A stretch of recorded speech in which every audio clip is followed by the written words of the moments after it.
Welcome, everybody, to the Three Gun Show. This is episode number 284. I'm your host, Dave Hartman, and this episode of the podcast is a long time coming. My guest is Russel Phagan, who is better known as Sinistral Rifleman on YouTube, Instagram, and all the other socials and things of that nature on the interwebs.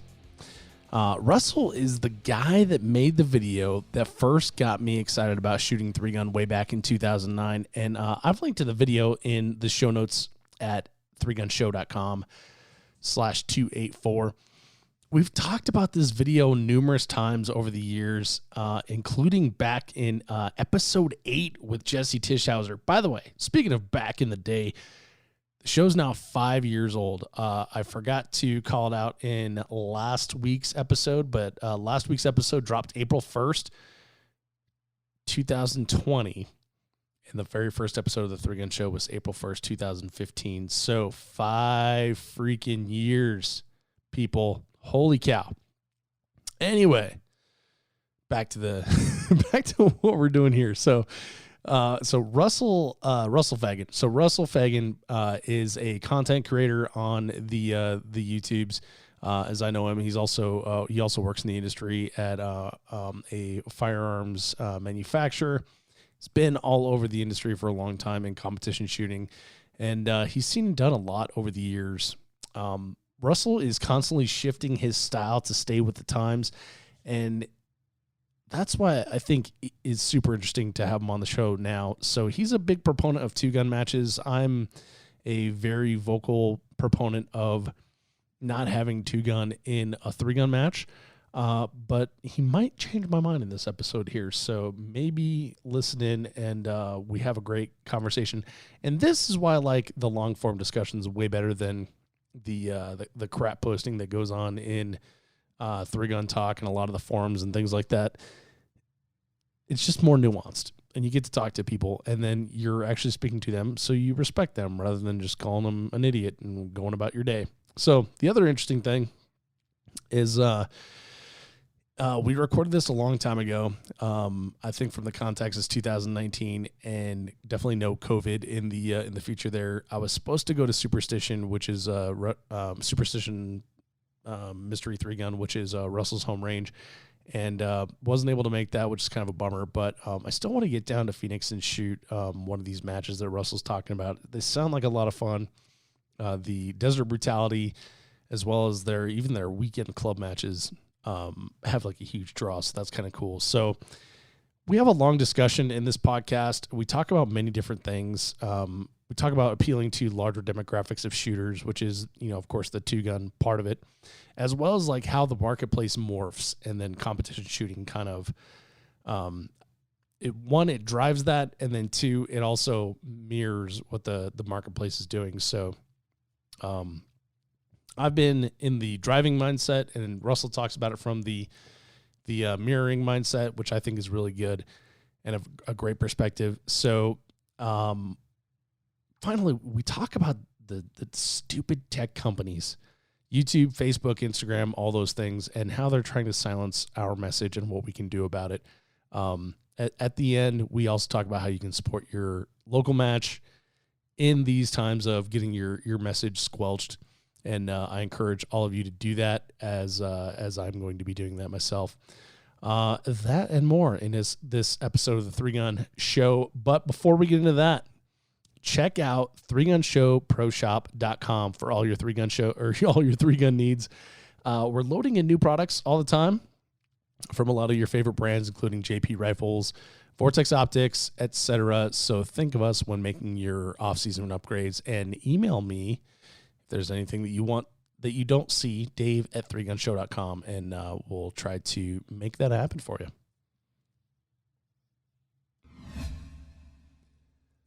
This podcast is brought to you by the good folks at JP Enterprises, the finest rifle company or rifle components built by the people that actually shoot the game you do. They don't sell gimmicks, just the most accurate and softest shooting rifles that anyone could want, and they do it with a smile. I have a 6.5 Creedmoor myself. Looking forward to doing some more long-range matches this year. if we ever get to the match season has been delayed. It's all delayed in October. October is going to be lit. I encourage everyone to take off the entire month of October and only shoot matches with me. It's going to be a good time. So if you want to build yourself a new 3-gun blaster in the off season, pick up a cryo-treated super match barrel and all the other Go Fast parts from JP. But if you're not a builder, just go ahead and purchase a new one, ready to race right out of the box. JP's got you covered there too. Either way, visit jprifles.com. And that's all I've got for now. So enjoy this 3-gun show episode, 5 years in the making, with the Sinistral Rifleman, Russel Phagan. Russel, welcome to the show. Glad to be here finally. Yeah, we've talked about this a long time, and it's great to finally have you on the show. And as you pointed out before we started recording here, frequently spoken about, never been on the show. So it's nice to finally have you. Yeah, like I said, glad to be here, and I think I'm the most mentioned person on the show that hadn't appeared on it yet. So yeah, definitely interesting how much influence I've had on people that I've never met. Yeah, it's absolutely incredible when you think of like the like how far the reach is, you know, with YouTube, with Facebook, Instagram, all those other things, and specifically what we're talking about is one video that you posted from Iron Man in 2009, and the video is actually called Iron Man 2009 Stage 7 POV, and of course I'll link to it in the show notes, and we've discussed it on the show in the past. It got me into 3-gun. It got several of my buddies to go out to their first 3-gun match. Jesse Tischauser famously got into 3-gun for this specific video. And so if you're listening to this and you haven't seen it, you definitely should check it out. And we're going to talk about it in a minute here. But before we do that, Russel, let's talk about who you are when you're not shooting. What do you do when you're not on the range? Well, honestly, like guns and shooting are like all of my life, basically. I got into the gun industry in 2001 at 18 years old. Was working for Cav Arms at the time. The owner of the company told me, he's like, hey man, you weren't in the military, you weren't in law enforcement, you want to get some credibility and have an intelligent way to talk about the products we make and sell and know how things work, get into competition shooting. So that's when I first got into 3-gun. My first major 3-gun match was the SMM 3-gun match in 2002, followed not long thereafter by my first Iron Man match in June of 2002. Oh, wow. Yeah, so you've been shooting for a long time. Yeah, and when your job and your hobby are very intertwined, plus I do side work with like reviews and media stuff, it kind of becomes all-encompassing. So yes. It's not a bad thing, but when people go, hey, what are your hobbies? What else are you into? It's like, well, I watch, sci-fi shows on Netflix and other streaming services and stuff like that, and I'll do some reading here and there. But a lot of the times when I'm clocked out for the day from my sales and marketing job at KE Arms, I go to editing my own videos or preparing for the next match I'm going to. That sounds really familiar, actually. I can totally relate to that one. Yeah. So then, so it seems like a really interesting way to get into competition shooting, right? So someone told you like, hey, look, dude, you don't have the experience you need. Go get some experience, which I think is pretty awesome because I got into competitive shooting because I wanted a way to sharpen my skills. I didn't think it would take me where I am now. But it's always good to have better shooting skills than not, so it's cool that you had that early mentorship to tell you like, hey, this is the direction you should be going.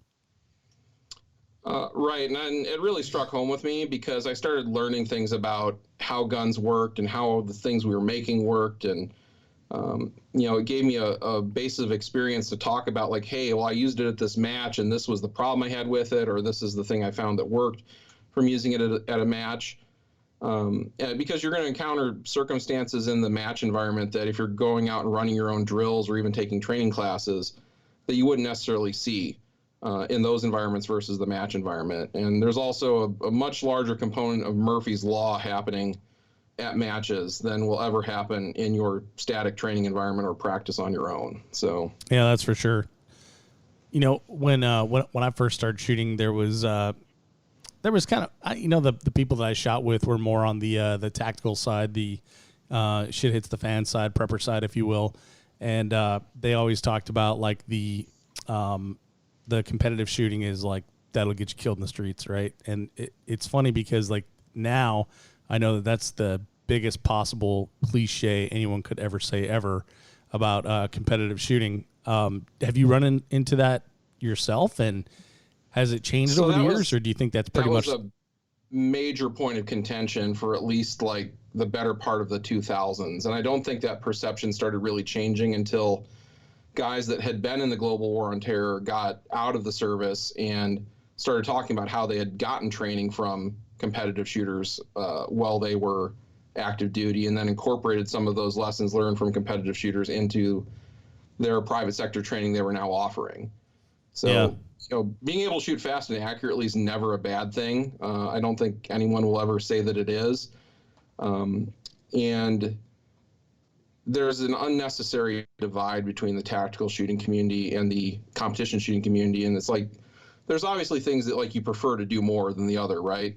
But there is a lot of overlap between them as far as, you know, skills that are useful, and there's things we can both learn from each other. So I've always been kind of in between those two worlds, where tactical shooters consider me a gamer and competition shooters consider me some sort of like tactigoon or something. So can't win, bro. Yeah, it's like I'm the platypus of the shooting world. That's a good way of putting it. Yeah, you know, for me, like practical shooting gave me like an outlet to sharpen my skills, but without having to answer for it, you know. And I know a lot of people are like really in your face about 2A topics or whatever, but when you're talking to like your girlfriend's parents, you know, and you gotta say like, well, I'm training for the day where we gotta turn the guns on the government, you know, it's like that doesn't, you know, that's kind of a weird conversation to have at Christmas dinner versus like, I just want to get better at this 3-gun match, you know, and then knowing that those skills are going to translate over. So for me, it started out being like a great excuse to train, to get a lot of trigger time, to improve my marksmanship, to improve my skills. And then knowing like in the back of my head, like should the day come where I need it for like that worst case scenario, then I would be prepared for it. So that just helped me have a lot of uncomfortable conversations comfortably with a lot of people. That is a very good point, because I've had similar experiences where if you say, yeah, I own guns, they look at you one way, or if you're versus like, I'm a competitive shooter. Yeah. You know, and they're like the Olympics? Oh, yeah, sure, sort of. Maybe more like the X Games than the Olympics. But it does open the conversation a bit more, and you're taking more in good faith when you open with something like that than just like, yeah, I'm a gun owner, I'm a prepper or whatever. So yeah. The other thing is like just straight up, it's like, where else can you actually move and shoot around obstacles and at different targets at most public ranges otherwise? Some people might have a spot in the desert or the woods to go to, but if you can go shoot your club match every week for, I don't know, $10 to $25, depending on where you're at, that gives you the opportunity to draw from the holster and use all your stuff in a more dynamic manner with the targets already set up, than trying to drag all your own stuff out somewhere and set up your own drills. Granted, you don't get to do as much shooting at a match versus training on your own, but you're going to experience a wider range of circumstances and with a lot more convenience than trying to set up and run your own drills or stages elsewhere. That's another good point, man, and another one that I can identify with. So again, when I first started shooting, this is like 2008.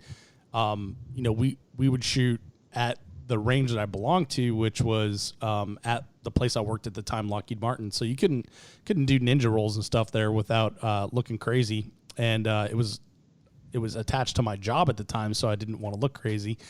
And they don't let you do ninja rolls anyway. Couldn't draw from a pistol without special approval, all that stuff. But they also held matches at that same range, at the exact same range where you had to adhere to all those rules. They had different rules for matches, and that's where you could draw from a holster. You could run with the gun. You shoot on the move, you could do things like that, and that's what I wanted to do, especially after, seeing you do it on YouTube. That's the type of thing I wanted to do. So we quickly strayed from that range, rather than bringing pals there. That was like 15 minutes from my house. I ended up driving 2 hours west to go out to National Forest where we could, set up our own stages and stuff. And we'd bring, things to hide behind, and we'd bring targets and stuff like that. And then finally, after like the, 130th time, I'm fixing like the one piece of steel that we had hung on like this janky hanger, because you never want to buy steel. You can always do it better yourself. That's when I was like, okay, well, I want to go out and shoot a 3-gun. And then once I got there and I realized like, oh, wow, this is awesome. Instead of me setting everything up, there's like 15 dudes and we're all setting stuff up. And then you go to bigger matches and there's like 60 dudes and you're all setting stuff up, and now there's 5 stages instead of 2. It's like, dude, I'm never going back. This is amazing. I don't even have to think up stages now. Right. It becomes way more convenient. Now, you may spend more time doing it, or at least an equivalent amount of time doing it, but just having all the props and obstacles and targets available at your club match and go shoot that is something that I thought was always missing from the conversation about tactical shooters versus match shooters back in the day, was that the stuff they were proposing people go practice on their own wasn't realistic for the average gun owner to accomplish versus, say, shooting their weekly steel match at their club. Yeah.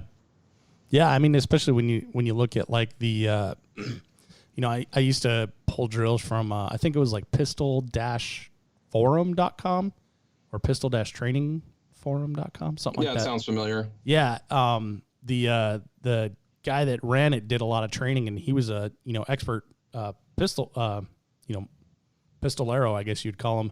But incredible discussions on there too. But like a lot of the targets you would just print on 8.5 by 11 sheets, right? Now contrast that to just any old steel challenge match where it's much more. Even though your feet are static, like your shooting is more dynamic. You're like moving right to left instead of just maintaining yourself in that 8.5 by 11 box. And then you go to any IDPA, USPSA, 3-gun match, whatever it is, and now you're physically moving, and that type of, and the targets involved, the stands involved, the sticks, the paper, the steel, the poppers, the Colt poppers, the knockdowns, like endless list of resources that I did not personally have and didn't feel like I needed to invest $20,000 into. Is like it makes sense to go spend $20 on a club match or $30 or whatever it is on a club match in the weekend to go get that type of training. Oh, definitely. People should seek out structured training, particularly when they're novices. But once you have that level of training, I mean, you got to practice it somewhere, and they're not going to let you do it at the average public range from the line, where they won't even let you draw from a holster. So, I think if anyone in the general public's listening to this, it's like, go check out your local club match, whatever it is. It may not be the exact flavor of action shooting you want, but doing something's better than doing nothing. Yeah, for sure.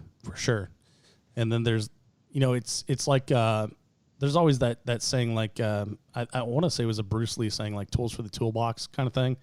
And even in a match, like a club match, if you look at the club match as, a training session, if it's not tactical enough for you, you can think of like a tactical analog to it, right? Sure, you're not hiding behind barrels and stuff, but maybe pretend you're hiding behind barrels or things like that. Or I mean, you can even do it in a lot of cases if you don't care about your time or where you end up in the finish of the match. Right, or decide to shoot that particular match strong hand only or support hand only or something like that to keep it interesting. Yeah. I've had friends that have gone to take training classes from the same instructor and decided, like, I'm doing this entire training class with my weak hand. So they'll borrow like a left hand holster and shoot the entire thing, reload with their right hand, and sounds goofy, but it takes out the previous knowledge and all the reps and training that you've had before and makes you a novice again. Oh, for sure. Yeah, ton of different ways to slice it.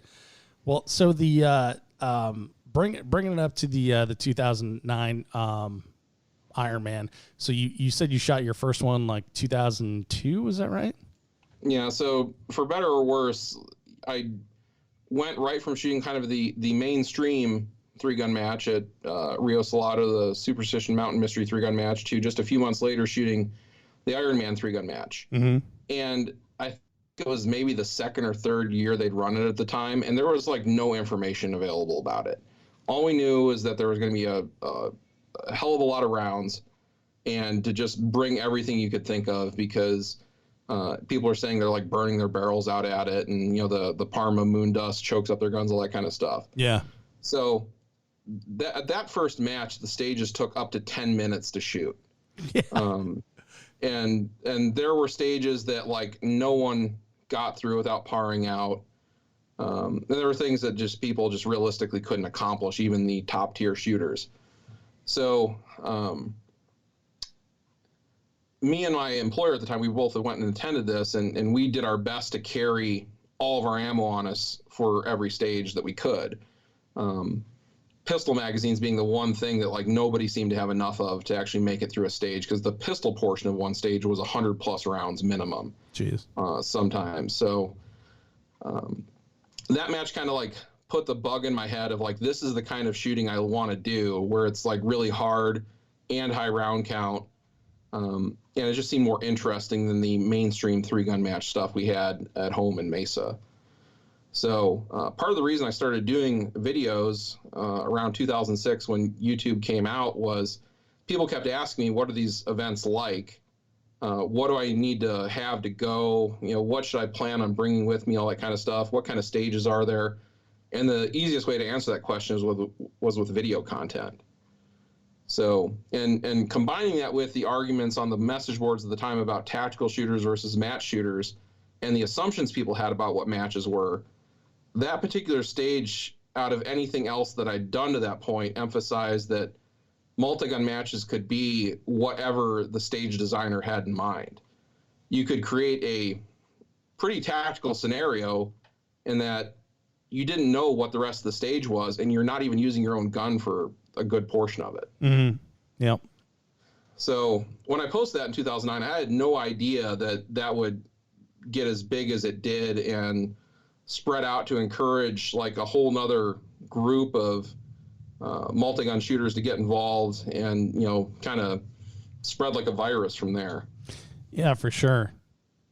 Yeah, and you and I were talking about it in the context of like, your video right there. I'm looking at it right now. I've got it paused on my laptop. 78,000 views. Uploaded June 16th, 2009. Like that got me to go shoot my first match. And then with the 3-gun show, I've been doing that for almost 5 years now, 300 some episodes, including all the stuff on Patreon, videos, Instagram posts, things like that. And you think about like how many folks that I've influenced to either get in the game or go to a match or shoot a major match or increase their game or stuff like that.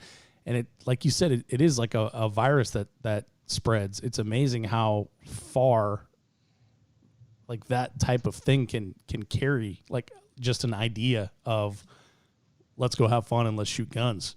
It's amazing. Yeah, definitely. And what's more disappointing in recent years is the way the social media platforms themselves have changed, YouTube in particular, since we're talking about that, and that I used to get thousands to tens of thousands of views on my videos I uploaded. Mm-hmm. Yep. Today, it's like 500 to 1,000.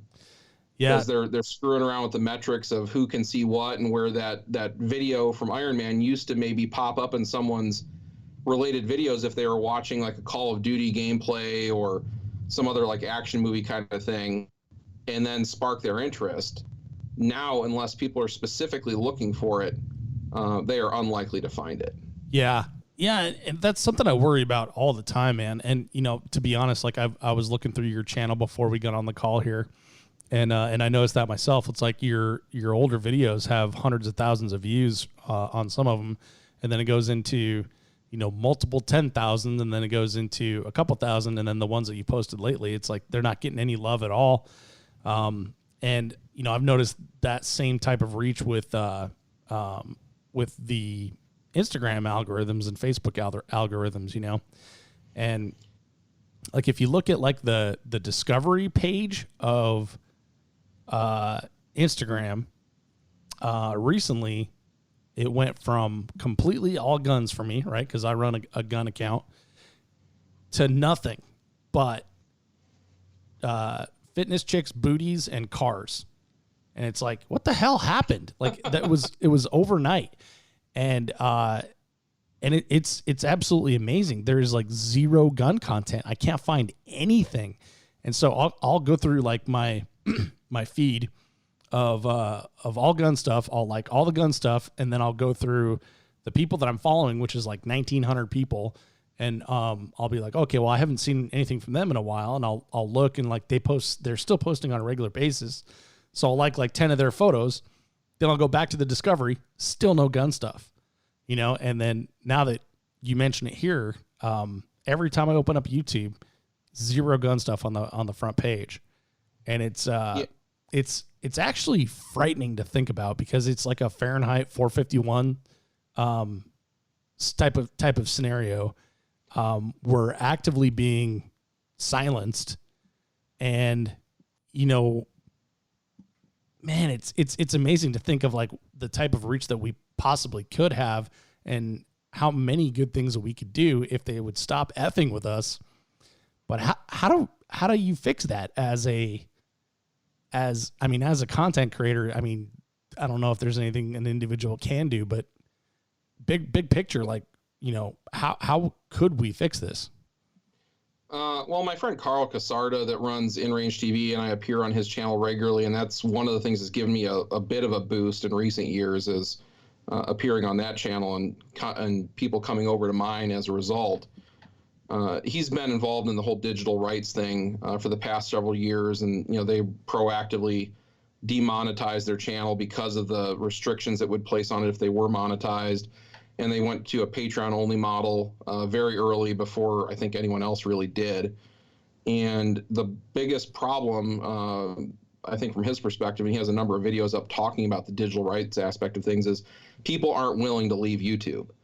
YouTube is the public square of video content. It is the service everyone uses, so people will continue to use it until it just becomes so atrociously bad or restrictive that they have no alternative to leave. Mm-hmm. And that window of acceptable content is continuing to narrow on there across all different genres, all different political angles, and, you know, social topics. So it's not just guns. I know a lot of gun people like to think, oh, it's just guns that are being censored. No, it's a pretty broad range of topics that are being censored, because they want to make everything advertiser friendly. Yeah. They want to make everything basically PG to PG-13 rated, so that you know, the different ads can pop up on it and no one's offended by it. Here's the weird bullshit thing, though, is they don't let gun companies advertise on YouTube, and then they say that gun content is not YouTube advertiser friendly.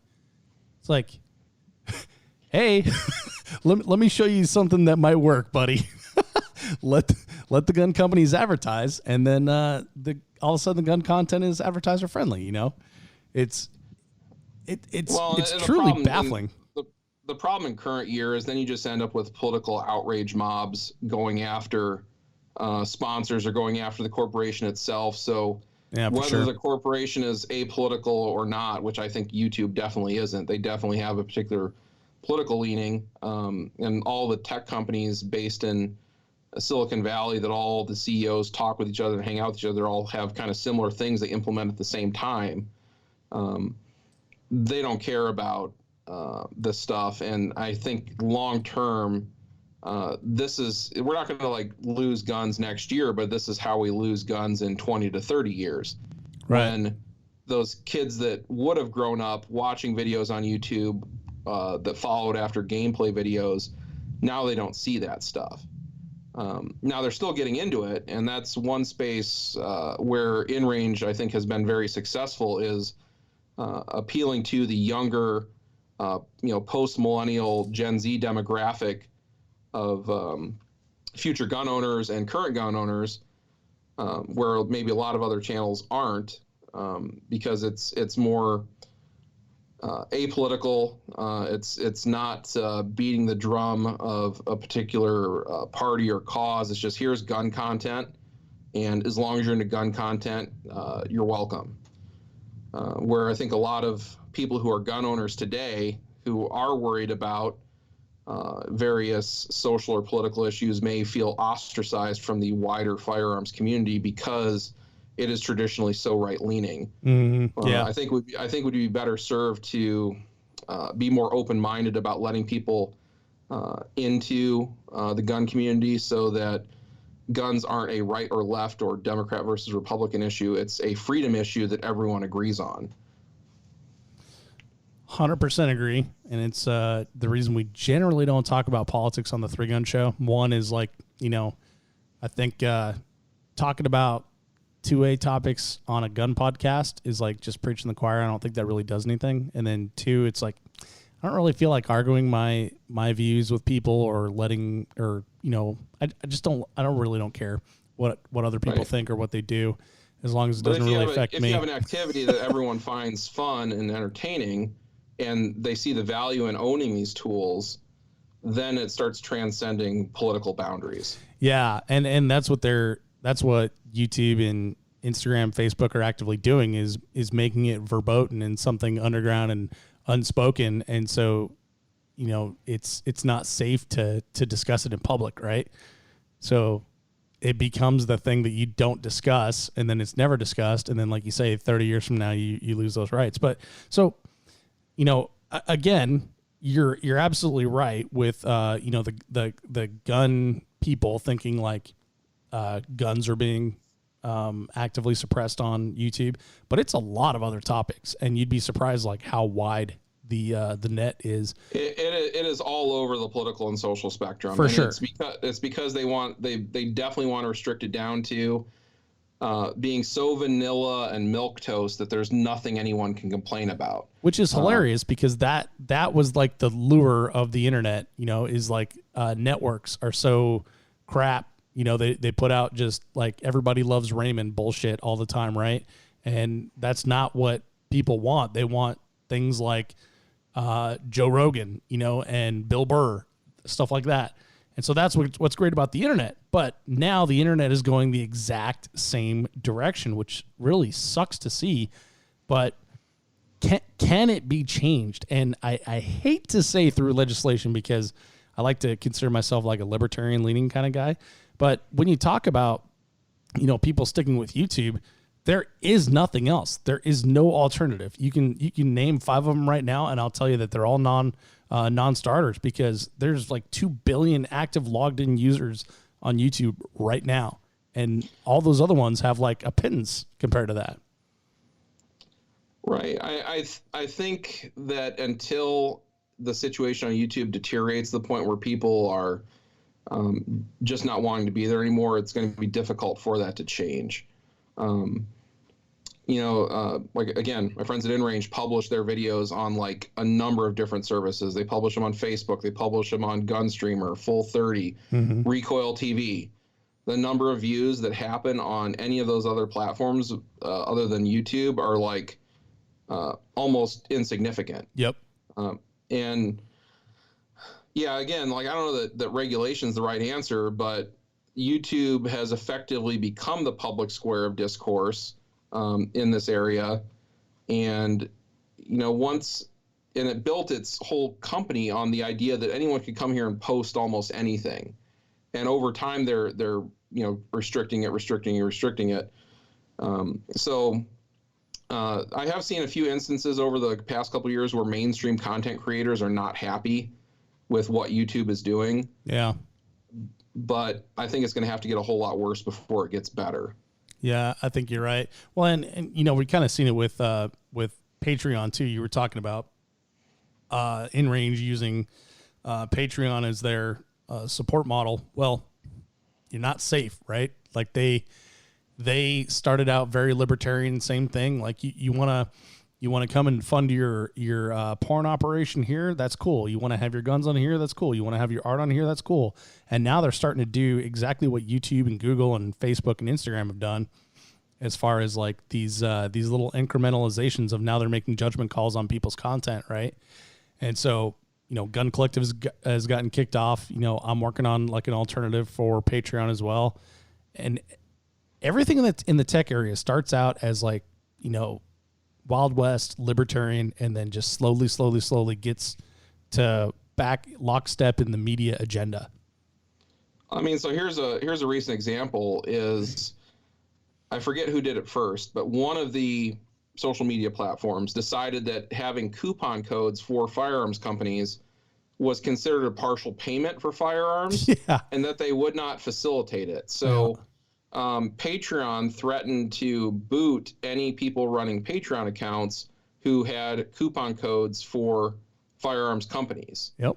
And the other thing is, the problem is they're not smart enough to know the difference between a gun company, a Cerakote company, a holster company. It's like if they look at the page and has guns on it, they're just going to consider it a gun company. I don't have faith in them to do that. So, well, it's like trying to sell a T-shirt with a picture of a gun on it. You get denied on Facebook.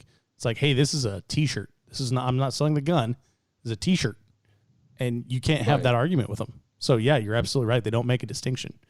So I mean, Patreon has done very well for my friends that use that service, but they do have to be constantly aware of changing rules and how things might affect their business model in the future. So diversification for everyone operating that space is a good thing. And I don't know what the better alternatives are at this point. There's a lot of controversy over some of them, and it's probably better that we don't get into it. But I'd say the main message for the audience is that if you're not comfortable with what these services are doing, like at the basic level, just go watch the video or watch the podcast on another broadcasting service, and don't be on YouTube if you can help it. Mm-hmm. Well, see, I wonder, so I don't think that helps, because now they're sending a signal to YouTube that this isn't as popular as it once was. And the other thing about that, so like Full 30 came around, right? And everyone thought, oh, well, we'll all go talk about guns there. But only people that know about Full 30 are on Full 30. Whereas, like if I'm on YouTube and I'm watching, like you said in the past, I could watch videos of Predator, the Arnold Schwarzenegger movie. I could watch that very scene where he says, "I ain't got time to bleed," and I could laugh at it, and then the very next video would be served up would be this Iron Man 2009 Stage 7, and I think like, oh, I can do that, and it doesn't do that anywhere else. Like I'm not going to Full 30 to watch the latest Ken Block Gymkhana video, right? I'm going to YouTube. So I don't think that helps. Like creating like niche video services or niche like social media sites, like we've seen 5 of them pop up in the last 5 years for guns. Like, hey, this is the Instagram for guns. Like that doesn't help, because we can't get anyone new. We can't change any of the fence sitters. We can't get anyone from the other side and show them like, hey, look, we're not nut jobs. It's only the angry mob that we're speaing to. I think the services that should be considered are things like BitChute that are decentralized. Minds.com is another possibility, where there is things other than gun content on there. I do definitely agree with you that if you go to a gun-only platform, that doesn't help spread the message to anyone, and you are preaching to the choir.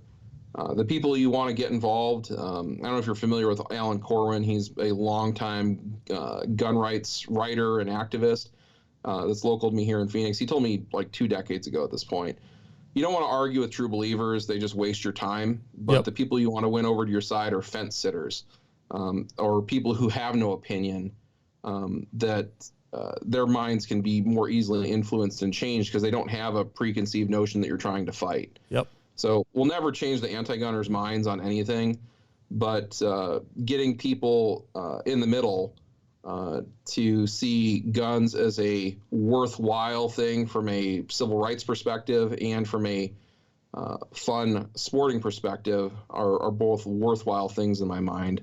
And it's unfortunate that, the service that we were using to do that has decided to make it a lot harder than it once was. Because if YouTube hadn't existed in that capacity in 2009 when this video got posted, how many less competitive shooters would there be today? Because they never saw that video that kicked off their interest.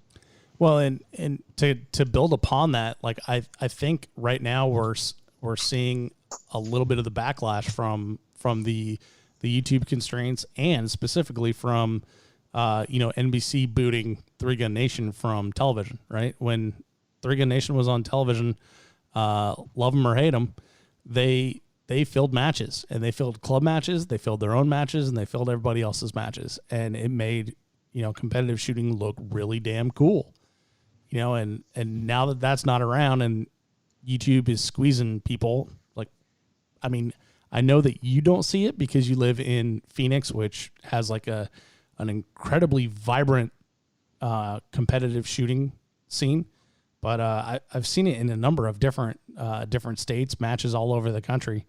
I don't see like the massive participation that was out there in like 2012, 2013, 2014.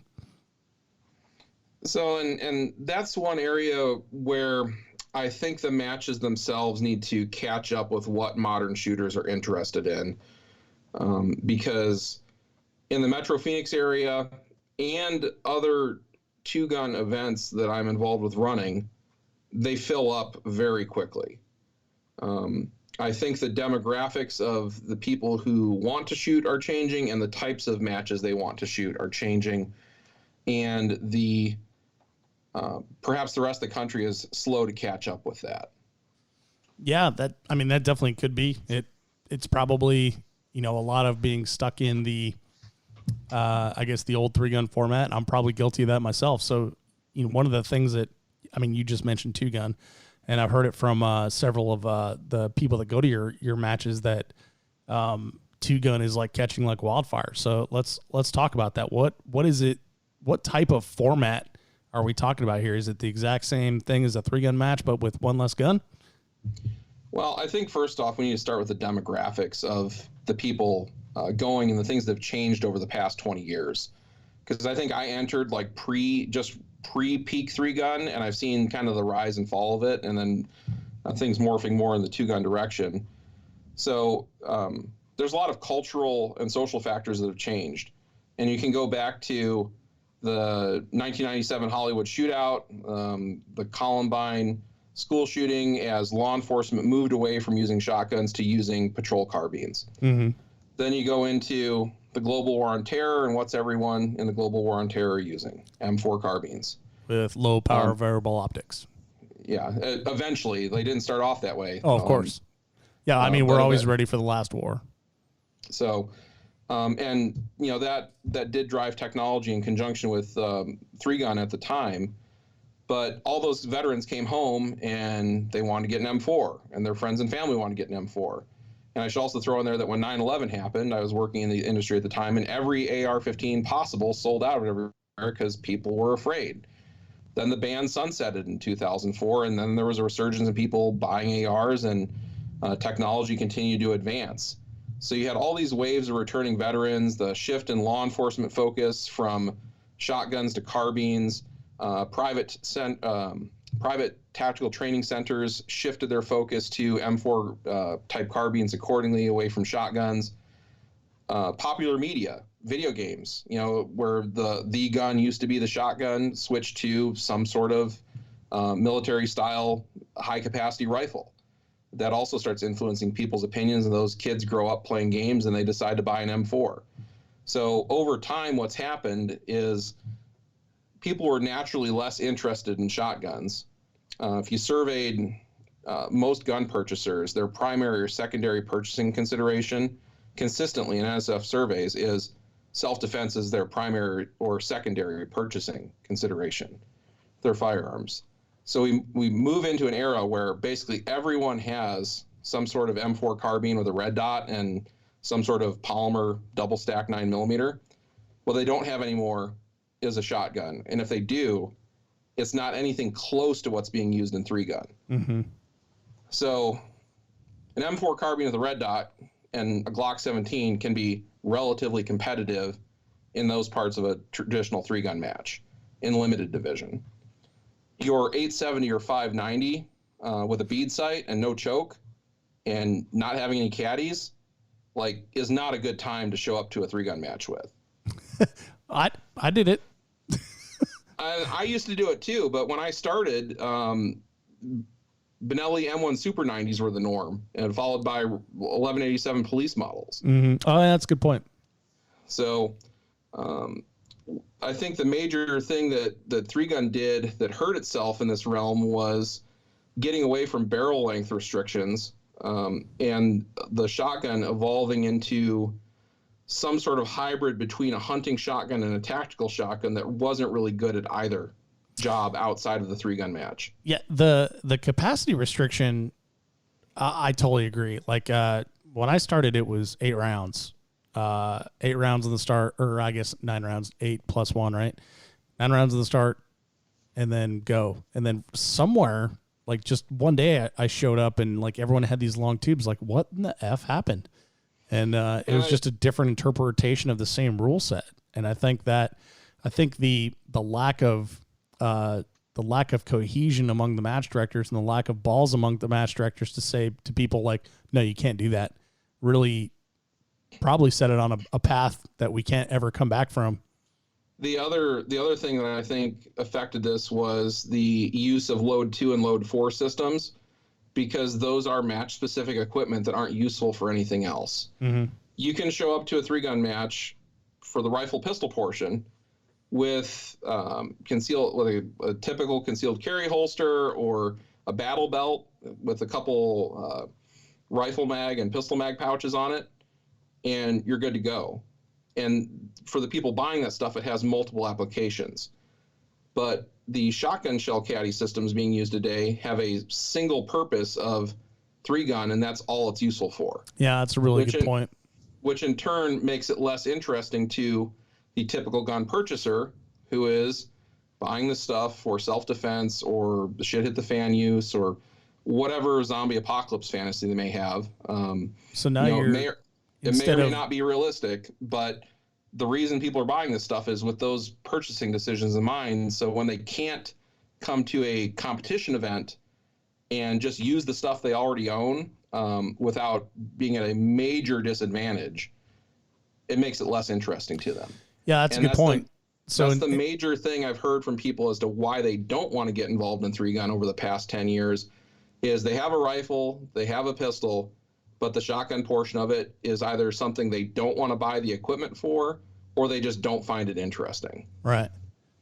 So that's a really good point. So instead of appealing to gun owners or people that are into self-defense or people that want to test their self-defense skills on the clock, you're now dealing with people who are gamers. And it's hard to find people who like raise their hand and say like, I want to be a nut job who travels the country and shoots 3-gun matches a lot, you know, and they're all in from the get-go. Like you need like a little taste, right? Right. And it makes sense. The people who shoot major matches are very much the minority of competitive shooters. Mm-hmm. If you had to guess how many active 3-gun competitors that shoot majors across the country there are, I'd guess somewhere between 3,000 to 5,000 total. I think you're right. If we're taking into account club level matches, there's probably somewhere between 25 to 50,000 people that shoot a multi-gun match once a year or more. Yeah. So, yeah. Based on the numbers I've talked to Practice Score about, and in some other people who have actually crunched the numbers on major matches painstakingly, then I mean, you sound like you're right on. So with all these things in mind, the 2-gun format appeals to the people coming out of these demographics, the younger guys that weren't ever into shotguns for whatever reason, the returning veterans, the cops, because they can just show up with their duty gear, their replication of their service gear or their, SHTF / home defense gear and be competitive with it. At this point, is there an appreciable difference between a top of the line tactical rifle and a 3-gun rifle? No. I'd say not much. There's some minor details that help maybe an extra 2 to 5%. But for the most part, there's high interchangeability there.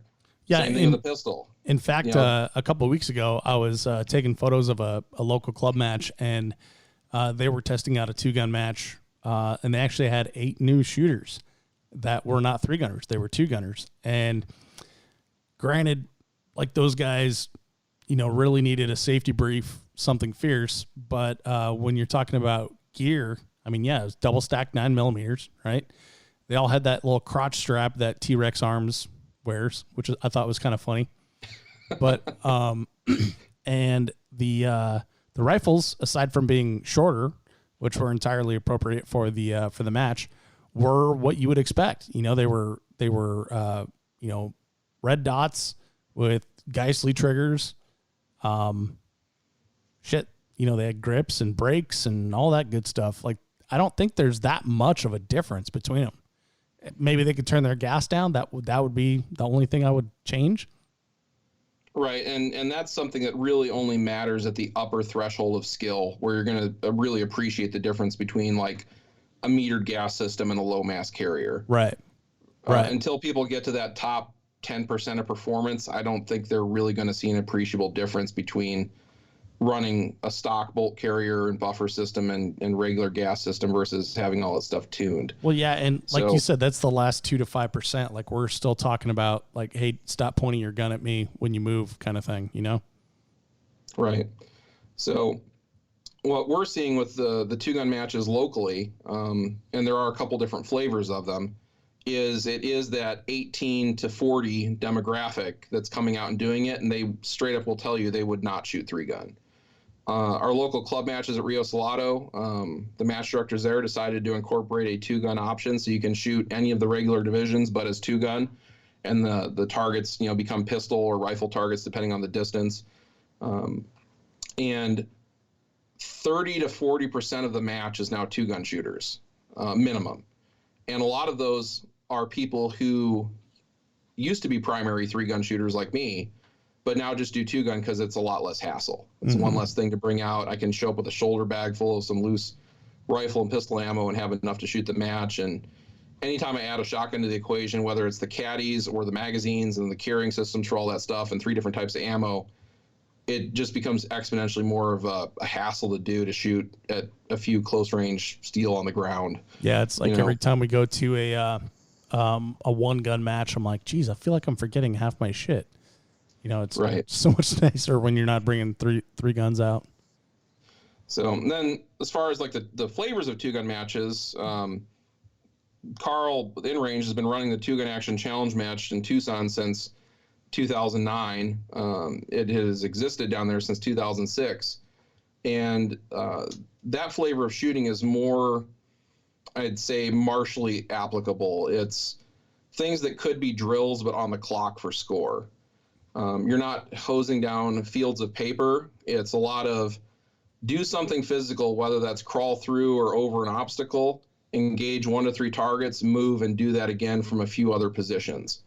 It's carry something heavy, X amount of distance, and engage targets along at different points. There's not a lot of memorization involved with it, other than understanding the basic order of operations for the stage, but you don't have to plan out what angles and that sort of optimization like you do in a traditional 3-gun match. So as a result, that match appeals to people who wouldn't like regular action shooting matches based on the stage design. I think it also makes it a little more accessible for people and easier to understand, because it's like, hey, there's 3 steel targets on the stage, there's 5 positions you have to shoot them from, carry this kettlebell between each position. Kind of sounds like steel challenge-ish, or at least like a steel match-ish, something simple, static targets, box to box kind of things. Yeah, and it's in no way is it as easy as Steel Challenge, because doing those things once you're winded and doing the physical challenges involved with it, it becomes a lot harder. Oh, for sure. And some of the marksmanship challenges are also consequently harder too, as far as distances and types of targets shot. But it's developed a very loyal following, in part because of the stage design and the types of challenges faced. Because you can show up with an iron sight AK and potentially win the match. Mm-hmm. It's more about doing things efficiently and making your hits than having your gear tuned to the nth degree. Now, I'll tell you, those things help. Like having a good trigger always helps. Having a good optic always helps. But, people with relatively low tier equipment have won the match. We've had people with Mini 14s win the match. Had people with AKs win the match. And it's stuff that you won't see at other venues. So the match making itself accessible to those types of firearms that people own, that they feel completely outclassed with elsewhere, also encourages participation. Mm-hmm. What do you think about the tactical games? Have you been keeping up with that? It seems like they kind of ripped off your idea a little bit, and so I watched a little bit of it, and that seems more like the CrossFit games with some shooting mixed in. For sure. It seems more like 90%, 80 to 90% CrossFit with 10 to 20% shooting, and most of it being qual course style stuff. Yep. So is yours the opposite? It's like 80 to 90% shooting with 20% CrossFit stuff? I'd say it's more evenly balanced than that, with things intermixed. So, and check out our Desert Brutality videos sometime you get a chance. Desert Brutality is effectively the 2-gun action challenge match nationals, where you're going to carry an 80-pound thing, then you're going to engage a bunch of targets, then you're going to crawl through something. I think you could probably put it in line more with, say, Hard as Hell, but with less paper hosing and less target engagements overall. So gotcha. I'd say our stages are usually 50-50 balanced, worst case scenario. What's like the farthest shot you guys take? It really just depends on the host range. So the host range in Tucson has a 200-yard bay as the longest. Okay. So that's the most we can use. Desert Brutality this year has a 250-yard range, so we're going to be making use of that. But again, part of the requirements are that the stages are completable with an iron sight AK. So that target at 250 yards will be a silhouette. It's not going to be a 6-inch circle. Right. Yeah. So that's one thing that that I think 3-gun has also kind of stepped on its own D for, is like we keep throwing targets out there farther and farther and farther, and which is fun. It's a challenge. They're definitely like shootable targets. You're talking like a full size IPSC target at 600 yards. Like that's doable with an AR-15 for sure. But that means it's only doable with an AR-15. You can't do that with a Mini 14. Definitely can't do that with an AK. And like I was thinking as you were talking, like the Galil Ace that I have, you saw it last year at Red October. Like it's a great gun. It shoots really soft, but once you start talking about accuracy past, 300, 400, 500 yards, you're going to be at a serious disadvantage. Right. So I find long-range target engagements interesting personally. One of my favorite matches I shoot every month here is the Rio Black Rifle match, where it's 100 to 500-yard targets for almost all of the match with very little close-range paper. Sweet. It's a really good match, and people in the Metro Phoenix area should check it out the first Saturday of every month. But other combat-oriented guns would be completely outclassed at that match. Right. Just because of the accuracy requirements. Like even like modern combat guns, right? Like I guess air quote modern, like the Scar. I don't know. Is the MCX even in that range? I have seen people with Scars out there, mostly in heavy metal division. Are they hating life? Are they doing okay or what? I think they're doing okay with the right optics. Haven't seen a lot of MCXs around, and I think that's just because they're expensive and they don't really offer a lot of advantages for our match environment. Mm-hmm. But at the 2-gun action challenge matches, whether it's the Tucson or Phoenix one, we will see a much broader cross-section of firearms, including SCARs, ACRs, the MCX. Trying to think what else, like the new CZ Bren thing. There's been people out there with those. People with those AUGs, are cool. people with AKs. They're more willing to use those guns in that environment because the accuracy requirements and the match environment doesn't so heavily favor an AR-15 with a free-floated barrel and a 1:6 optic. Yeah. I'd say actually the most competitive optic setup for two-gun action challenge matches is a red dot and a magnifier, because almost all the shooting can be done with a red dot, and it's faster because there's so many times you reacquire the sights. I used to use a 1:6 at those matches, and before that I used a Leupold CQT. And the problem I was having was every time I had to reacquire the sight picture, every time we moved and shot, it was a fraction of a second delay versus using a red dot to get in the eye box. So I was finding myself losing by 10% behind people with red dots. And I'm like, how is this happening? And then I watched and I figured it out. It's like they're not hesitating when they throw the dot over the target, where I have to hesitate and get in the eye box. Right. So there's something about that dynamic of having to reacquire your sights multiple times, which again, I think is probably more real world applicable because you're not looking through your scope nonstop in any sort of self-defense or military or law enforcement situation for the most part. That makes the guns that people are owning for self-defense purposes way more useful in that match context versus a traditional 3-gun match. Now, what kind of scoring?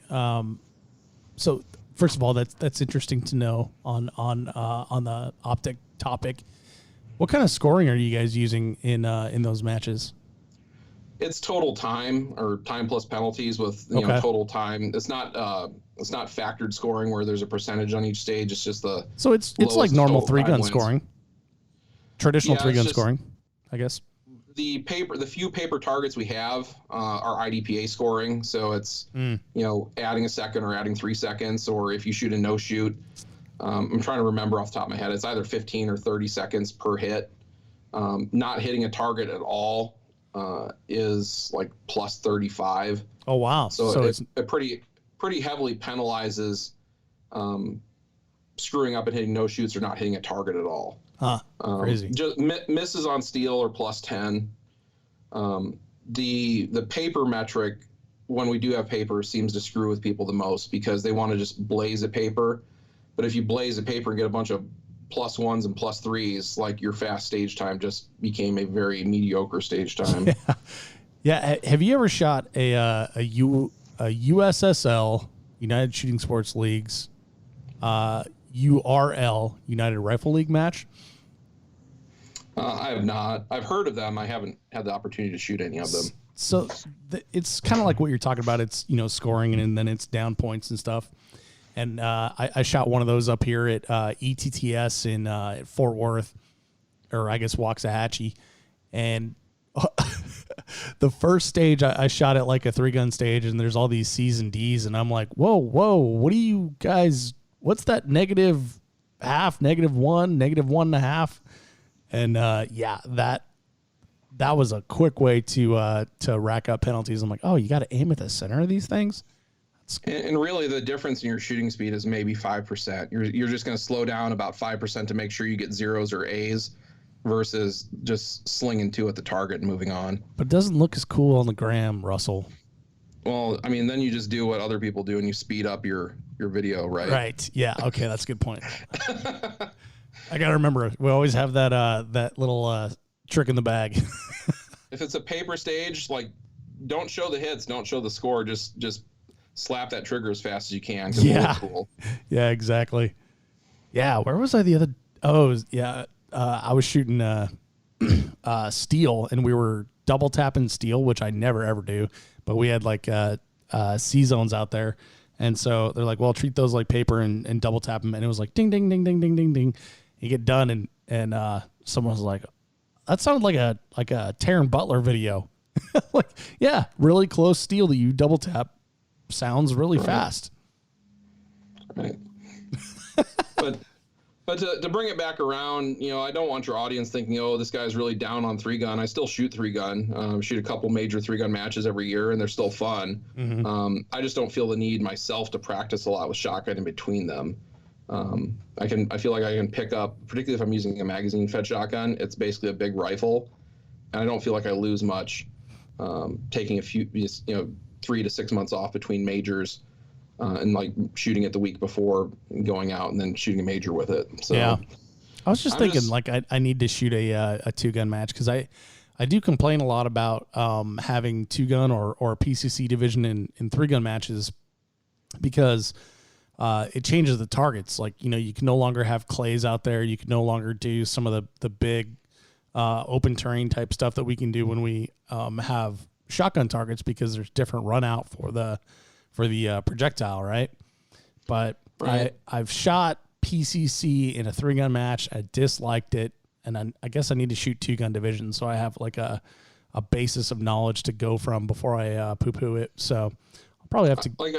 I think Rio Salato here does a good job of balancing the stages. So like if there are a couple like clays that would pop up, there'll be a few small steel at like 25 yards you got to hit with your pistol instead. Mm-hmm. So they have like a different setup for, 2-gun versus 3-gun shooters. And what we usually do logistically is all the 2-gun shooters will shoot the stage. Then all the 3-gun shooters on the squad will shoot the stage so that the clays get reset and everything functions appropriately. Yeah. And so I understand that, but like in a lot of ranges, if you don't have, like miles behind you of like BLM or open land or, or private land or something, then every target needs to be behind a berm so you know where that projectile goes. You know where the 9mm bullet goes. Well, it's not the same for shotgun, right? So if you move all the targets out of the open area into berms, now you've changed the stage, and so it's different than what it would normally be because you got to make it safe for the 9mm, which I totally understand. You don't want to lose a round out of the range and have someone get hurt or anything, but it just changes the things that you're able to do. So I think you bring up a good point, and this is why, like, I don't think one rule set can actually function everywhere across the country, because the makeup of local ranges so dramatically affects how well this stuff works in different places and what sort of target presentations you can have. Like I said, at my home range, not a big deal. In your situation you're talking about, I completely understand how that could screw up the challenge and the type of stages because of the range facilities available. Mm-hmm. So in that case, maybe cramming a 2-gun match into it isn't the right answer versus what we have here, where we have like 20-foot backstops on every bay that we're shooting on. So well, and then you go 2 hours up the road here, and there's Triple C, which is one of the baddest ass ranges in the world, and they have a 2,000 yard target or a 2,000 yard range that you can shoot at with a mile of run out past that. So you can set 9mm targets anywhere, as long as they're facing, I guess, where as long as they're facing north, and it's no factor. The only things you need to worry about is if, okay, the range house is over here, so there's no targets that direction, So you're right. It is like 100% facility dependent. You're absolutely right. But I think of those facilities that are struggling to fill their matches, like the 3-gun matches on the decline, it's time to experiment with running a 2-gun match on a different weekend, or maybe the day after, where you reconfigure the stages from the day before to be 2-gun friendly. Or even if you only have, like a 3-gun match that's like 25 people coming out, just, bite the bullet and say, all right, we can have 2-gunners here too. And it's really about making it accessible to people. If the market wasn't shifting the way I see it shifting, with the interest of the younger generation of gun owners and all the different changing trends we talked about, I wouldn't have this opinion. I used to have a lot of fun shooting shotguns, experimenting around with all the new mag-fed stuff that came on the market through the late 2000s as the assault weapons ban went away. But things are changing, and there was recently just a big post on Brian Eno's forum talking about 3-gun recession, where they're talking about the changing interests and demographics of their club and how there's less turnout than there once was. And in the two-gun world, we're just not seeing that. What we're seeing is a very high demand for matches around the country, in part because of those changing demographics and in part because of InRange's coverage of two-gun events, where it's getting people interested in those events more than other competitive venues. So I'll actually advocate for people like, hey, if you only have a 3-gun match at your club, you should go shoot it with whatever you have, because getting into the club and getting into the social structure there and making friends with people, and you're more easily able to influence and guide what will happen at that club in the future. Versus if you're just saying, I don't want to shoot 3-gun, period. Well, guess what? They may not listen to you about a 2-gun match because they view you as an outsider. But if you're in there and you're participating and advocating for the type of action shooting you want, they're more likely to listen to you long term. It's a really good point, dude. It's a really good point. The range that I used to shoot at back in Colorado, I heard that they started a 2-gun match on I guess it would be like a different day, like their third Saturday. So it'd be a different day of the month. But they're getting a lot of crossover. Like the 3-gunners are going to shoot that match too, because one match a month is not enough for them. So they're finding that type of participation as well. The other thing I was thinking about as you were talking about like all the box fed guns and messing around with shotguns is 9mm is actually cheaper than 12 gauge right now. Right. It's way cheaper. Yeah. So. And it takes up a lot less space, and you don't have to have 3 different types of 9mm to shoot a match. Where if you're shooting shotgun, it's like I need my bird shot, I need potentially my buckshot and slugs, depending on what we're doing. Yep. Yeah, and then everyone hates slugs. You add in the buckshot and slug equation to it, and then like the price difference is very significant between the two. Yeah, that's a really good point. Oh, interesting. So what are the rules things that? I don't know if you're on 3-Gun Talk on Facebook, but it's the off season, so people are getting squirrely and they're starting to bitch about division rules. And everyone wants to bring a red dot on their pistol, but they don't want to shoot open. And which I look as like a really selfish thing of like, hey, you should change all the rules of the matches that you shoot all over the country to accommodate me. Well, so here's something where I think I also have a unique perspective on this, because I had adopted a slide-mounted red dot back in 2010. I've been using, I started out with an RMR for the first 5 years, then I switched to Delta Point Pro, and now I have some other newer stuff like the Aim Point Acro I'm experimenting with. So red dots on pistols are absolutely the future. Yeah.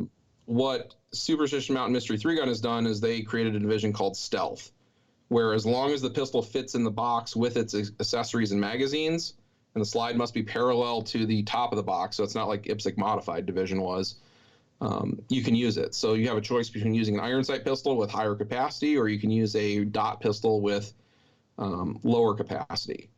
The shotgun for that division is a 23.5-inch magazine tube or less, and you can use a dot on the shotgun. And the rifle is basically an open division rifle limited to 30-round magazines. So those combination of guns to me actually represent what is the modern tactical state-of-the-art stuff people are using. Mm-hmm. And it's a growing division. The only thing I see wrong with it is the name. It should have been called Modern Optics or something like that, because everyone's always like, what's stealth division? Well, the joke is it's stealth because no one knows what it is. Yeah. So I mean, that's a really good point. Like if you want someone not to know about it, call it stealth or ninja. So I always looked at it as like old guy division, and it was just the shit some dude had in his closet and he brought out. But when you say it like that, it's like, yeah, that really is like the feature of shooting. I mean, other than the 30-round magazine on the rifle thing. But again, most people using things for self-defense or tactical applications are sticking with 30s. Totally. It forces a reload without having to have 50 targets on a stage. I don't. That brings up a bigger topic, I guess, of like forcing reloads as a good thing or a bad thing, but I'll leave that one alone for now. Right. So the thing is, so at the outlaw multi-gun matches in Arizona that I shoot, I do stealth division. At the 2-gun action challenge matches, the Tucson and Phoenix one, I shoot in armor division, which is basically like open, but I have to wear a plate carrier. So all I do to change between these two divisions that I shoot is change the magazine capacity, because I wear my plate carrier at all the local stuff. Then it's not a big deal when I have to wear it for other matches. So I'm always acclimated to wearing it. And then, of course, at a few majors and some state level stuff, we have Trooper Division, which I co-founded back in 2005. And High Desert 3 Gun's one of the matches that still has that. But if I was being honest, Armored Division is the spiritual successor to Trooper. And if I was creating the rules fresh today, it would require the use of armor as part of the division. So, between those three divisions, like, it's just changing magazine capacities for me. All right. So I think forcing dot pistols into TAC Ops as is probably isn't appropriate. I think they should create a division like Stealth between TAC Ops and Open that allows the use of modern accessories without being fully open. And from a manufacturer and technological perspective, I like the idea of a size restriction and trying to get the most you can out of that space, like the box for Stealth. So it's still within the realm of being a potential concealed carry or duty pistol, but it's not in the same class as a Open 2011. Right. So I look at so I'm just going to play devil's advocate here, okay? So we can have like a discussion about this without all the yokels yelling at us on Facebook. I look at the Stealth Division rules, and if you remove the restriction of it being a tube fed shotgun, it's open. So why not just shoot open?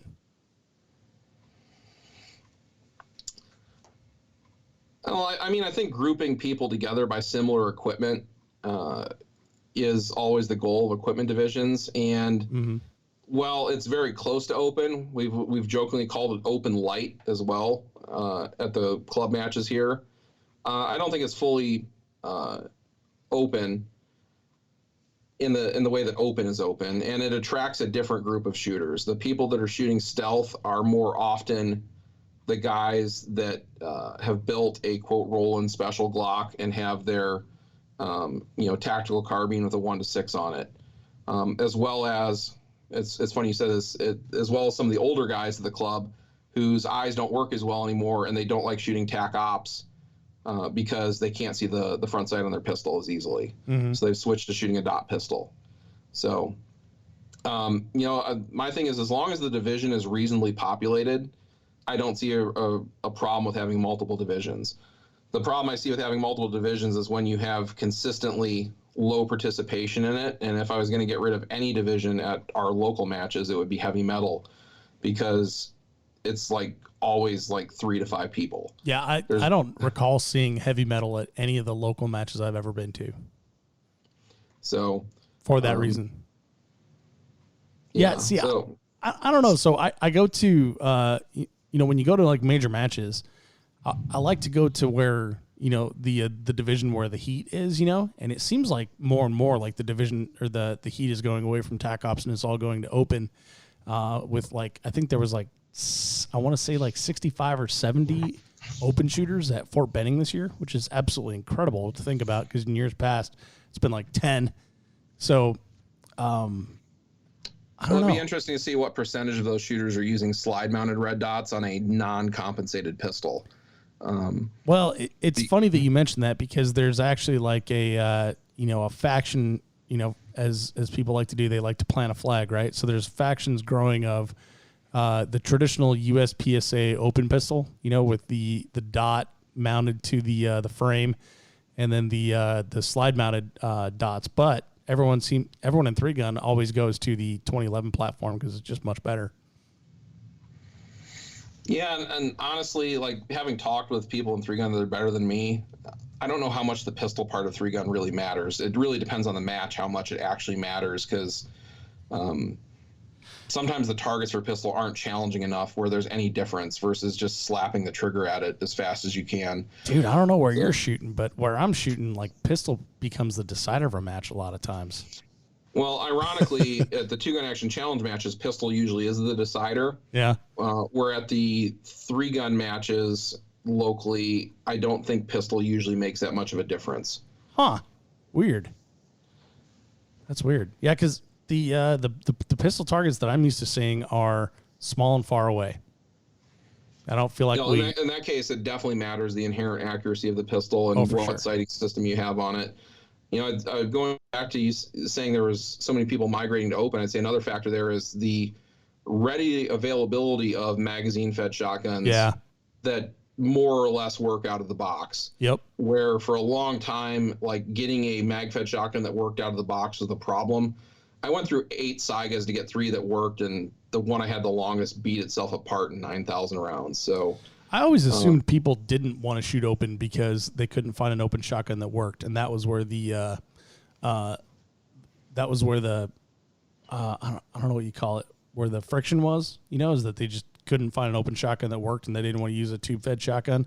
Yeah, you either had to use like a really goofy long-tubed shotgun with tech loaders, or try to like get an X-rail tune to work, or like really mess around with a mag-fed shotgun to get it running. And about the time you got it running, you used up half its service life. Yeah, that's a good point. It was made from like recycled refrigerators or whatever in Kazakhstan. So but now that I see, like, there are reliable mag-fed shotguns out there. That's the part where it just blows my mind. Like, why, if you want to red dot on your pistol, why don't you just go shoot open? Like, I don't get it. Because when you think of like the money that someone has into a TAC Ops shotgun, you're buying a $1,300 Benelli, you're sending it off for $800 worth of service, and you're buying a $100 mag tube and $100 worth of sights and blah, blah, blah, blah, and it can get even more expensive there. It's like, now you just bought a mag-fed shotgun, so just shoot open. The other factor might be legislation in certain areas too, that they cannot actually acquire a mag-fed shotgun with high-cap magazines, so a tube-fed shotgun is still more appealing to them. So, could be. Yeah, that's the thing when you talk about stuff like this. You never know where people are from or what they're dealing with. But the other factor too is, again, open shotguns. That goes back to a category of thing that is only useful for 3-gun. Yep. You're not going to use your open shotgun for home defense. I personally don't like leaving mag-fed shotguns loaded because the hulls tend to deform in the magazines over time. Yep. So it's not really long-term reliable, appropriate for that situation. And realistically, for shotgun home defense scenarios, like shooting more than 2 to 3 rounds is very outside the norm. So having a 9-shot semi-auto for home defense is more than adequate if they wanted to go the shotgun route for that. So I think it's still in that category of things that isn't appealing to a lot of people, where the combination of the features allowed in Stealth Division appeal to people coming from the tactical side of things. Mm-hmm. So I'm going to kind of veer off to the left on subjects again. You were talking about everything filling up right away in your local area, and then you mentioned the Black Rifle match. I've talked to several shooters in your local area, and the Black Rifle match I think is one of the most appealing formats that I've heard of. It's basically like a precision match brought closer using AR-15s with 223, 5.56. Am I kind of describing that correctly? It's still action-based scoring, though. There is a precision AR match at Cowtown Range across town here, which I haven't attended. But the Black Rifle match is appealing to people because it's all intermediate to long-range shooting for the most part. There are some close-range hoser things, but the targets are relatively challenging with awkward positions to shoot from. So you don't always get to prone out and shoot off your bipod or shoot off of a prepared position. You have to like make it work around a number of odd positions while shooting out to 200 to 500 yards. Yeah. And that sounds like fun. Like the I guess long range matches I've shot. I've never shot a PRS match, but the long range matches I've shot, the positions that they put you in are messed up, and it really makes it more way more challenging. And it's like almost the challenge is in finding the most stable position rather than actually shooting the target. But I think that sounds awesome. That sounds like a really cool thing, and it sounds like it would really work your marksmanship. Oh, definitely. The target presentations at that match that is on the same range as our regular 2-gun/3-gun match at Rio Salado are more difficult. And when they first started running it, a lot of people complained, oh, the target presentations are too hard. And it's like, well, if you make it too easy, no one's ever going to get better. Yes. So I think that's one thing over time that I've noticed in 3-gun, and it really depends where you're at too, where stages started kind of being based around a mean set of equipment and a mean set of expectations versus pushing the envelope. And I think we need to have more of that pushing the envelope of what people are capable of, whether that's marksmanship, whether that's time compression, whether that's, some sort of physicality. I don't like stages where it's like, it's how fast can you do this? I tend to like stages that are, can you even accomplish this at all? Yeah. I've had that conversation with a lot of match directors all over the country, and I'll tell them, like, this shit's too easy. You got to make it harder. And they're like, well, timing out makes people feel bad, and then they don't come back, and then we don't get their match entry, and like, on the one hand, I understand that, but on the other hand, it's like, I'm not coming out to feel good. I'm coming out to shoot and try to accomplish something. Like, I don't think I've timed out in like 3 years, and you've seen me shoot. So, right. It's kind of weird to go to a match you paid several $100s to shoot. And when you're done with the stage, you're like, wow, that was 50 seconds. And I'm like a 75% shooter. Well, if people are struggling at your event, rather than just totally turning them off to it, the right answer is to have a clinic that goes over the skills relative to that particular match. So the past couple of years before Desert Brutality, because we had so many novices showing up to it, I ran a new shooter clinic. We covered, all the safety stuff with live fire after some dry work. And we showed them how to do things like, here's how you rotate an MGM spinner. So the first time you're encountering it isn't on the clock. And locally as well, I offer private lessons to other novices so that they can get the benefit of, my 19 years of experience versus having to figure it out the hard way on their own. So local 3-gunners, there are people of lower skill level that will pay you to train them in your area. So if you see people struggling, figure out how you can run a class, whether it's at that range or somewhere else, and offer some private lessons to people. And perhaps the match director can arrange to have like a clinic before or after the match at a nominal fee so that people can understand, like, here's the actual process of getting better at stuff. Because I think a lot of people go to a match, things happen, they have a very hard time identifying what they need to do to actually get better because so many things happened. And if they can't start isolating what they need to do to get better, they're going to get very frustrated and eventually stop going. Yeah, that's for sure. Yeah, totally agree. All right, so on the same topic of matches filling up, so what do you think it is in your area that keeps people coming back?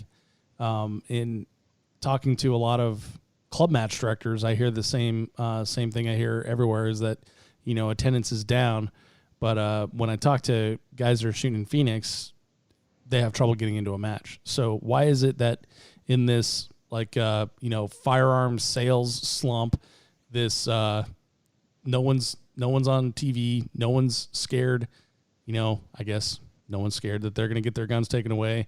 We haven't had a mass shooting in a long time. Like, how are you guys keeping attendance up? I think it's the quality of the matches themselves. I think it's the accessibility, because everything's pretty convenient to get to. I know in other states, some people have to drive 3 or 4 hours to get to a match, where here, the most you have to drive to get to a match is 2 hours, and if you live in Metro Phoenix, it's an hour. If you live in the center of town to get to anything. So we have that going for us, and honestly, I think a lot of it for the interest in local matches, because I keep running into people that will tell me this. They either showing up to the local matches because of watching my videos of the local matches, or they're watching In Range's videos that were filmed at the local matches. So I think other clubs need to do a better job of marketing themselves because and their particular flavor of shooting they're offering, because there isn't a national thing that's doing that for them anymore. The responsibility is on them to make it known to the public. Yeah, that's a really good point. And posting a written description only on the hometown forum for AR15.com or your local Facebook shooting group or whatever doesn't get people there. What they need to see is a video of what the match is and what type of challenges they can expect. And even better if you can show people doing the match with things other than an AR-15 and a normal 9mm pistol. Yeah. Because people seem to really get interested based on unusual or weird guns that they wouldn't otherwise get interested in the event for because it's too vanilla. So on that note, like Desert Brutality, we have unconventional divisions. We have Classic, which is 1946 and earlier equipment, and that's broken into Classic Auto and Classic Manual. And they're shooting the same stages as everyone else. If you're showing up with a World War I bolt-action rifle, there isn't a reduced round count. You're still shooting the same stages, but people want to do that kind of stuff. Classic Auto, people are running things like M1 Garens and M1 carbines. Have a couple Sturmgewehrs showing up this year. Then we have Retro, which is actually one of the more popular divisions, which is 1947 to 1986. So if you think about how cowboy action appealed to the baby boomer generation because they grew up watching cowboy movies, Retro division is appealing to the guys that grew up watching Vietnam War movies and 80s action movies, because they are taking those retro guns, and there's a fine line between retro and modern, really, but they want to have a Car 15 and an M9 or an XM177 and a 1911 or an AK and a Tokarov or something like that, and they can come out and shoot it in that division. And a lot of them dress up in the period appropriate clothing and equipment. Yeah, so it's kind of like Red October in that respect. Like it appeals to there's nothing wrong with LARPing. If people want to come out and do their live action role playing game in their period kit and equipment, go for it. Everyone has fun in different ways. That's the thing that makes me angry when I hear the dude wanting his red dot and tac ops, saying that he won't come out and shoot until he can have his red dot and tac ops. It's like, bro, there's guys out there shooting matches that are, literally stuffing off stripper clips, and you want a red dot in tac ops. There, there's people that are much more invested in this than you as far as effort wise. Well, and he's coming at it from the wrong perspective. Whenever, I've offered division changes, which some of them have been implemented, I'm coming at it from the perspective of I'm here and I'm participating. Yeah, for sure. Yeah. So I mean, that's a really good point. If you're on the outside asking for equipment division changes, and there'll just be another excuse next time why you won't show up. Yep. So it's a different story when you're here and it's like, hey, I'm an open division shooter, but I'm kind of not really open. And there's 10 other guys in this division of 50 people that we think we could have our own division for this stuff. Are you willing to try it? That's a different story than saying, well, I'm not going to show up till you comply with the division rules that I want. So right. And then when you do make the division rules that I want, I'll have to go to my son's basketball game that day. I'll never actually go out because I'm truly just afraid of shooting a match. Right. But we also, for Desert Brutality, we also have a Kalashnikov division because we wanted to draw some of the support for people that the only match they have is Red October currently. So we have a division for those shooters. We also have a division called Scout, which is basically modern equipment with appropriate load-bearing gear. Then we have Armored Plus P, which is effectively open division, but you got to wear rifle-rated plates front and rear, a helmet, a minimum of 4 primary magazines, 2 secondary mags, a field knife, a med kit, a liter of water, and whatever spare parts or cleaning equipment you need for the duration of the match through every stage. Nice. So Armored Plus P is kind of a hybridization of my old Trooper concept and Armored Division. And we brought some influence over from the Finns and Finnish Brutality because at their match, they have a large number of Finnish military reservists participate. So they have a division there called TST that is all the minimum equipment they have to deploy to the field with. Oh, cool. So we incorporated some of those things into Armored Plus P for Desert Brutality here, to draw that inspiration over and kind of start gelling the brutality matches together so that we can have more of like a national and international presence with similar rules. Dude, that's awesome. I like that. So it's kind of funny because like there are matches that have been like, copy and pasted elsewhere. Like, Hard as Hell comes to mind, right? Like, right. What if we did one in Texas or something like that? But not many make it past the border of the United States. So it's interesting that you've got a Finnish brutality thing going. Yeah, and that's really all Carl's work. And his relationship with the guys at Varusteleka. They're a Finnish military surplus / modern gear distributor over there, and they wanted to bring. They really liked the flavor of the in-range 2-gun action challenge match style matches, and they wanted to bring it over there. So they've run that there 2 years in a row now.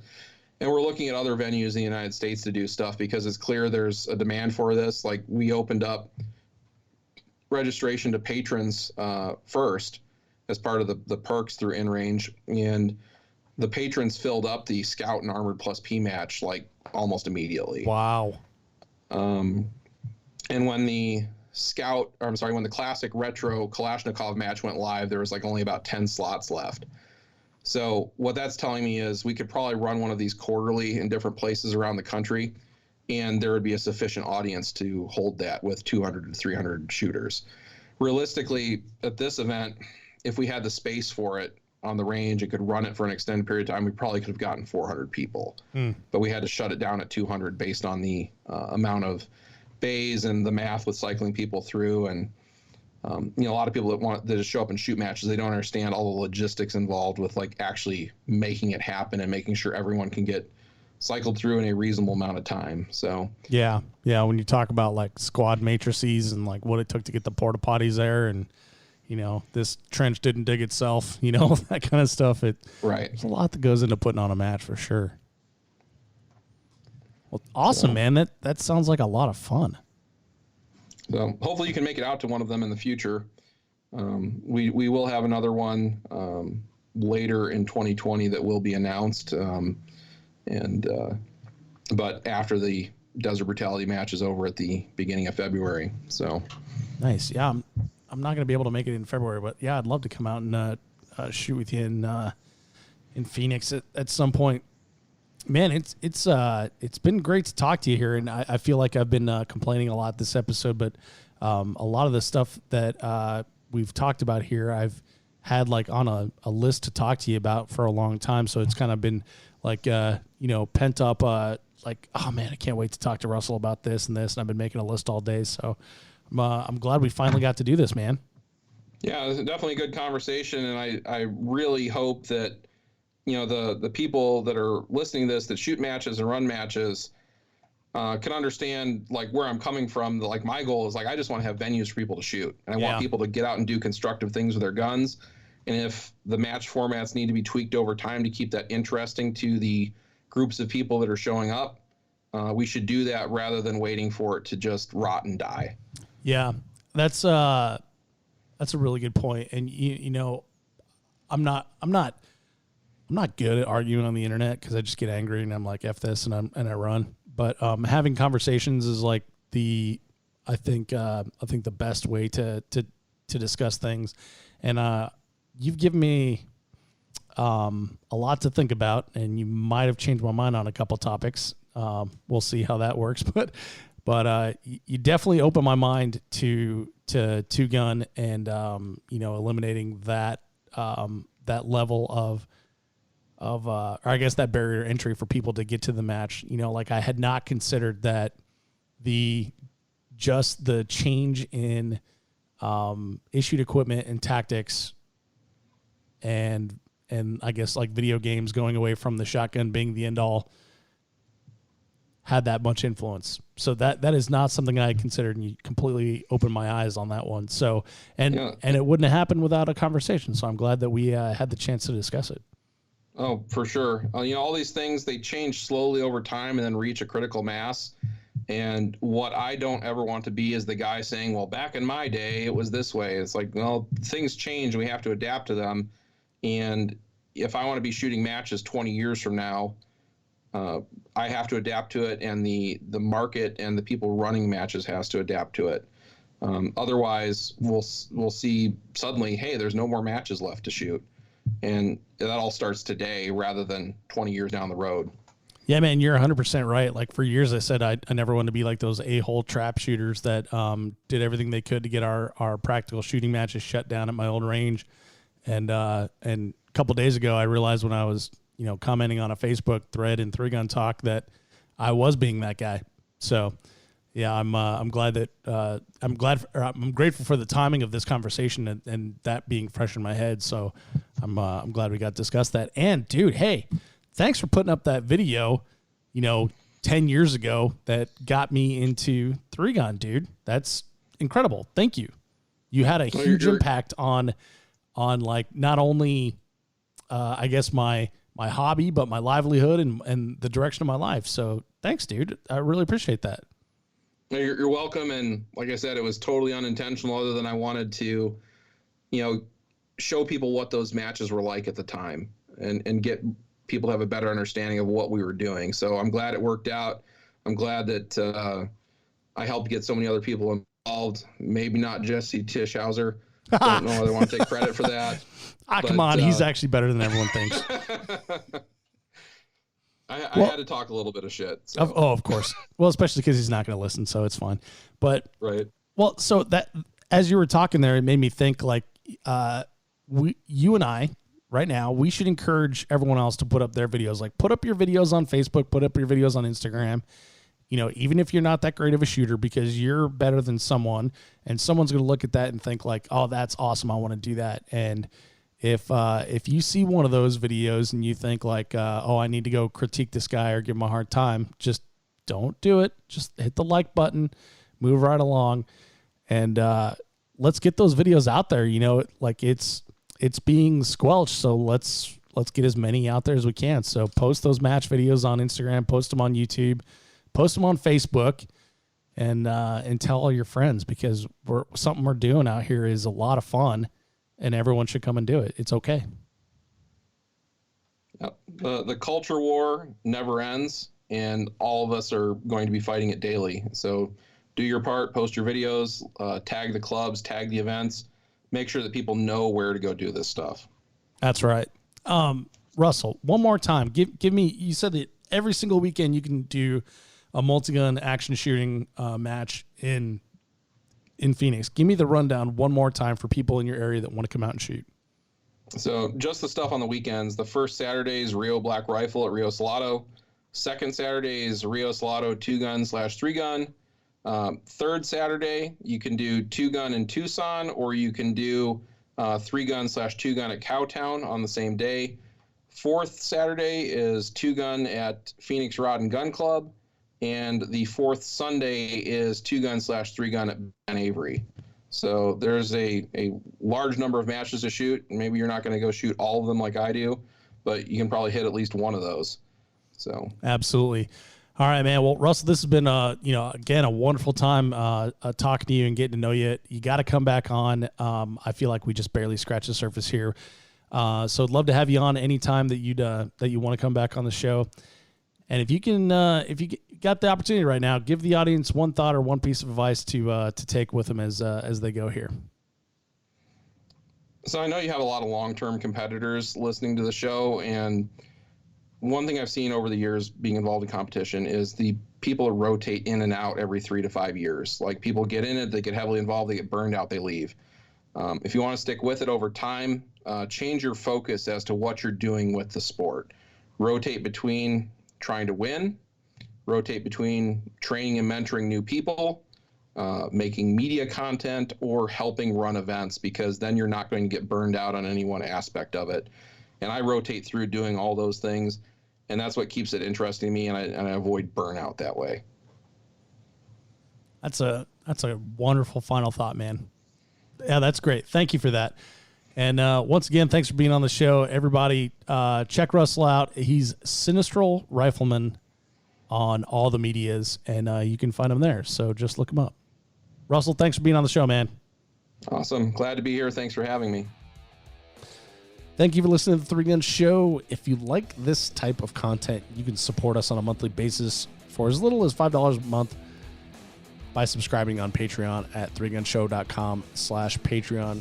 You can also give your business to the companies that support the Three Gun Show, including Vortex Optics and JP Rifles. Man, this was a good episode. I really hope you liked it. Next week, I've got more good stuff coming. We've got our buddy Dustin Sanchez, and we're going to learn about shooting heavy. Dustin loves the heavy. But in the meantime, I've got part 2 of Dave versus the Industry coming up. I'm Dave Hartman, and I'll see you on the range.